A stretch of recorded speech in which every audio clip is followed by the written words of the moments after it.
Previously on the 2020 NFL season review, we talked about the Cincinnati Bengals and how injuries derailed Joe Burrow's first year in Cincinnati. We also talked about the fact that they'll be having a very young defense heading into the 2021 season.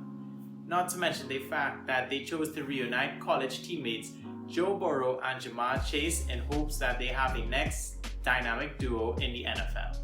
In this week's episode, we'll be talking about the 2020 season of the Philadelphia Eagles.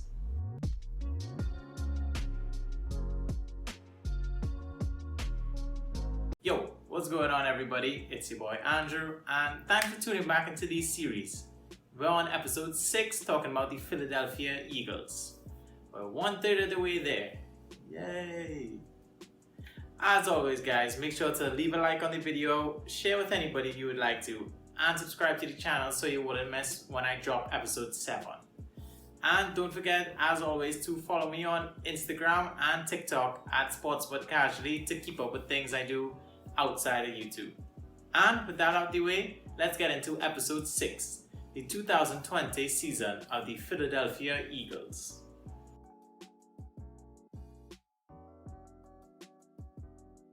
Ever since their Super Bowl 52 victory over the Patriots and the Philly Special statue was erected to commemorate the moment, the Eagles have been doing their very best to recapture that type of success once again.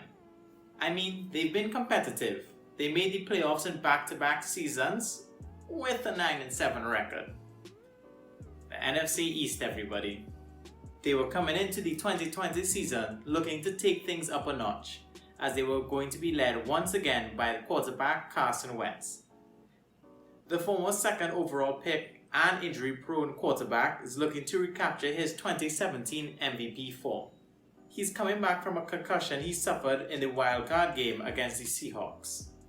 With the NFC East always up for grabs, will the Eagles and coach Doug Pederson be able to do the impossible and catch lightning in a bottle twice?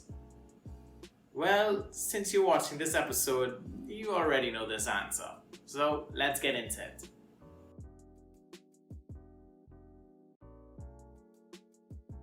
To kick off their offseason, the Eagles released veterans Nigel Bradham and Malcolm Jenkins. They were both members of the Eagles Super Bowl 52 team, and in Jenkins' case, he was a 3-time Pro Bowler with the Eagles. In free agency, the Eagles lost key players like Ronald Darby, I can't pronounce his first name, Vaitai, and Nelson Aguilar. In terms of signings, the only big signings that the Eagles made was bringing in defensive tackle Javon Hargrave. They also made numerous trades in the offseason. The most notable were the ones that brought in cornerback big play Darius Slay and wide receiver Marquise Goodwin from the Lions and 49ers respectively. In the 2020 draft, the Eagles used their first round pick to select Jalen Reagor, the wide receiver out of TCU. This was certainly a reach at the time, and it only gets worse in hindsight, considering the wide receivers who were still on the board: Justin Jefferson, T. Higgins, Laviska Shenault, and Chase Claypool, just to name a few. Also, he only played 11 games in his rookie season, but I hope he bounced back. But outside of Reagor, their draft class was okay. The only other rookie that contributed much this season was a second-round quarterback, Jalen Hurts. But more on him later.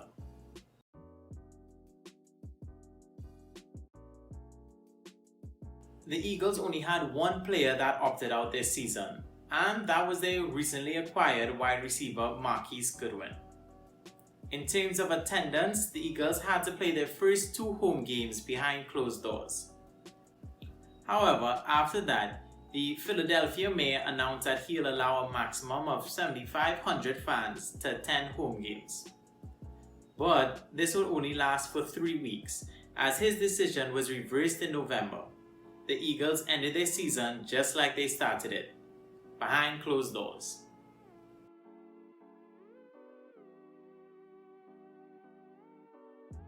The 2020 season for the Eagles didn't get off to a good start. After back-to-back crushing losses against Washington and the Rams respectively, they started 0-2 for the first time since 2015. And things looked up from there. By the time they reached their bye week in Week 9, the Eagles were 3-4-1. And despite this very weird record, they still had hopes of contending for their division. Because it's the NFC East after all. However, the reckless turnover spree from Carson Wentz and the uncreative play calling from Doug Pederson caught up to them eventually and proved to be an insurmountable obstacle. Wentz was practically a completely different player. Through the first 8 weeks, he had a total of 16 turnovers. He was inaccurate, he was getting sacked a lot, unnecessarily I might add, and it just seemed like he lost all of his confidence. It got so bad that in Week 13 versus the Packers, Wentz was benched in favor for rookie quarterback Jalen Hurts. I told you we'll get to him. Hurts and his dual threat ability breathed new life into this team. Sure, just like Wentz, he wasn't the most accurate and he had his fair share of turnovers. But his maneuverability in the pocket and ability to make plays with his legs was a big ray of sunshine for fans of Philly. However, unlike the years before, a backup quarterback didn't translate into wins for Eagles. Shout out Big Dick Nick Foles though. They finished the season 4-11-1. This included losing 7 of their last 8 games. The Eagles had 4 players selected to the Pro Bowl this season. Defensive end Brandon Graham, defensive tackle Fletcher Cox, center Jason Kelly, and running back Miles Saunders, who was voted in thanks to a special vote from Madden 21 fans. One last sour note to end this section off on. Carson Wentz ended up leading the league in interceptions thrown, total turnovers, and sacks taken despite only playing 12 games. That's rough, man.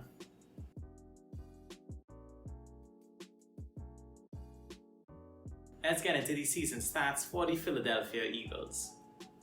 When you look at their overall offense, they were tied for 21st in the league and really struggled in everything except running the ball. Top 10 in rushing yards, 15th in rushing touchdowns, 31st in interceptions, 32nd in sacks allowed, thanks Carson Wentz. But it's not all his fault. The reason why their passing game was so much garbage this season was because they dealt with so many injuries. Ertz was injured. Deshaun Jackson was injured. No surprise there really. Alshon Jeffrey was injured. And what was left was a very young and inexperienced wide receiver core. And when that typically happens, more balls are dropped. They're not going to catch everything. They're not going to make too many spectacular plays. Which is why I think Carson Wentz felt pressure to do everything himself and why he and Hurts weren't too accurate this season. At least that's just my theory. When you get to their overall defense, they were tied for 19th in the league, and across the board, they were just pretty good. They were pretty average in everything else. No complaints here. They did struggle in run defense and getting interceptions, 29th in the league in interceptions, but 3rd in sacks. Wow. This team had no problem getting pressure on the quarterback. When you look at the advanced stats on offense for the Eagles, we can see that they struggle converting on 3rd and 4th down. And no surprise there. In those situations, you mainly rely on your passing game to help move the chains and get you 3 extra downs. But with such a garbage passing game this season, it's no wonder why they struggle to convert. On the advanced stats for defense, they blitzed 28th in the league, the 4th least. But they were still able to tie for 14th in hurry percentage and was 2nd in the league in pressures. This team got so much pressure from just their front 4 alone, it's insane. Now let's move on to something more positive, the team's MVPs, starting as always on offense, and I'm going to give it to running back Miles Saunders. Sure, he might have had a step down in receiving yards when compared to his first season, but with the inconsistent QB play, that is to be expected. He was still a great dual threat running back, as he had over 1,000 total scrimmage yards for the 2nd straight season. Now on to their defensive MVP, and I'm going to give it to defensive end Brandon Graham. Graham had yet another great season for the Eagles, but that's nothing new. He's always been a model of consistency throughout his career, and it was wonderful for him to be rewarded for that consistency with a Pro Bowl nomination. You deserve it, man.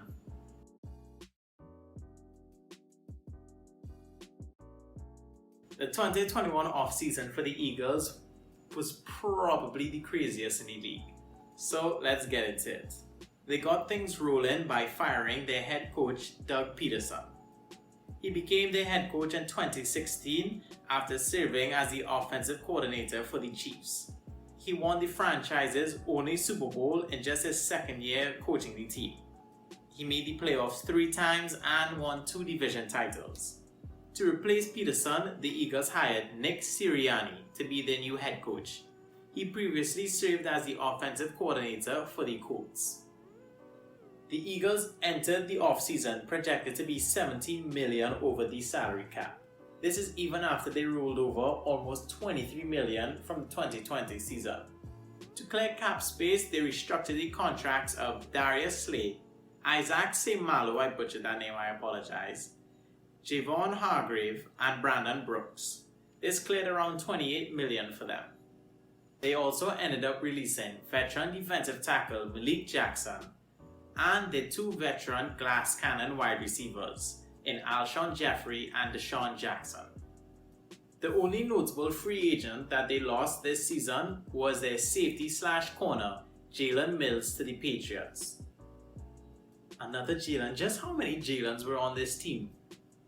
In terms of signings, since the Eagles didn't have too much money to work with, their most notable signings were bringing in Anthony Harrison and one of my favorite players, Ryan Kerrigan. This offseason, they also traded Carson Wentz to the Colts for a 2021 third-round pick and a conditional 2022 second-round pick. It will become a first-round pick if Wentz plays 75% of the snaps, or if he plays 70% and the Colts make the playoffs. But we're not done quite yet, as their offseason just kept getting more interesting, as they traded their 6th overall pick to the Dolphins in exchange for the 12th overall pick and a 2022 first-round pick as well. But wait, there's more. During the 2021 draft, the Eagles used their 12th overall pick and packaged a 3rd overall pick that year to trade up to the 10th overall pick with their division rivals Dallas Cowboys, where they used the 10th pick to select Heisman Trophy winner Devonta Smith, wide receiver out of Alabama. They used the rest of their draft class to mainly address the defensive side of the ball.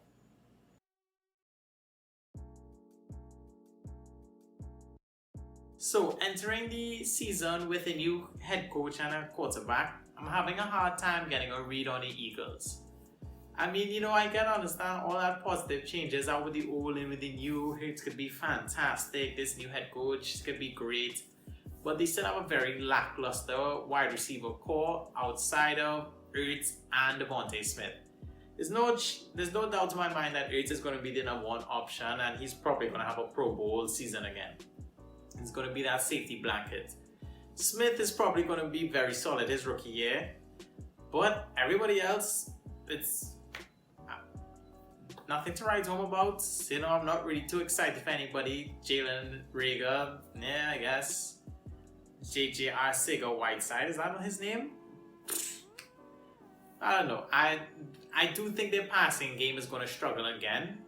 But their rushing attack, especially with Saunders, Scott, and Hurts is going to be playing all their games. That's going to be pretty good. I'm really excited to see how well they run the ball. So the offense could be a more run-heavy approach, but that could work for them. In terms of their defense, don't really have much concerns. I don't think they're going to fall off. They're still going to get a lot of pressure on the quarterback with that incredible defensive line. They're probably going to be the strong point for this team next season. And with all of that being said, I'm looking at the schedule and remembering the fact they play in the NFC East.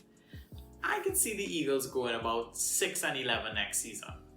But that is it for this video, guys. It's a long one, do apologize. Make sure to leave a like, share, and subscribe. Episode 7 coming next week. Be ready for that. And don't forget, you could be bored one day, and if you're bored one day, you know what's a good thing to do? Look at all the videos in this series already. They're absolute bangers. Trust me. But yeah, that is the end of the episode, guys. We'll see you next week. Later.